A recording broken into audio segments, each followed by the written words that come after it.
Have you ever sat down to study, but 5 minutes later, you're scrolling through TikTok, Instagram, or YouTube Shorts, completely forgetting why you even opened your book?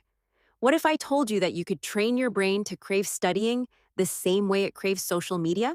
In this video, I'll show you exactly how to hack your brain's dopamine system and make studying just as addictive, maybe even more, than scrolling through your favorite apps.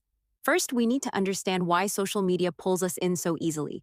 It's not magic, it's brain chemistry. Social media gives us instant rewards, likes, comments, new content every swipe. Small, unpredictable dopamine hits. Sometimes you see something boring, sometimes something exciting. This unpredictability keeps you hooked. Ease of access. It's always just a tap away. To make studying addictive, we need to steal these same principles and use them for learning. Step 1. Add instant gratification to studying. Normally, studying is all delayed reward. You read now, benefit later. But the brain loves now. So create a mini reward loop. Use a Pomodoro timer. 25 minutes of study, then 5 minutes of something you love. Music, stretching, a quick walk. Turn progress into a game. Track every finished topic. Give yourself points, or use apps like Forest or Habitica that visually reward you for staying focused. Celebrate small wins. Every completed page, every solved problem is a like from your brain.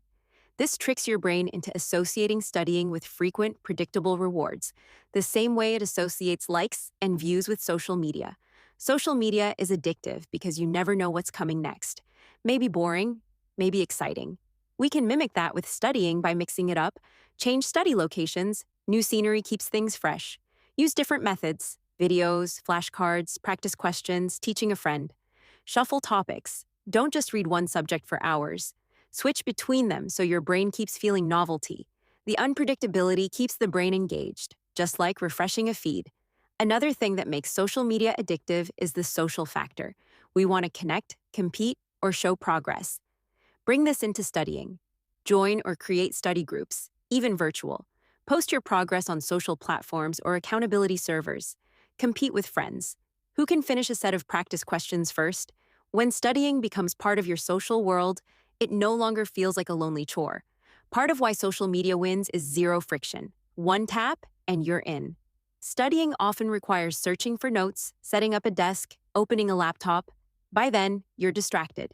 Fix this by keeping your study space ready to go, pre-planning what to study, so you don't waste energy deciding, having your tools and materials one click away, same way your apps are. The easier it is to start, the less resistance your brain feels. Finally, and this is huge, connect studying to something emotionally powerful. Ask yourself, why am I studying? Is it for a dream job, to help your family, to prove to yourself what you're capable of? Purpose gives dopamine meaning. When every study session feels like a step toward your bigger vision, it naturally becomes more rewarding, even exciting. So here's the big takeaway. You don't need to fight your brain. You need to work with it. Make studying fast, rewarding, a little unpredictable, social, and connected to your purpose. And suddenly, it's not a boring task anymore. It's a habit you actually want to keep. If this video helped you, drop a like, subscribe, and comment your best study hack. Maybe I'll feature it in the next video. Let's make learning the new scrolling.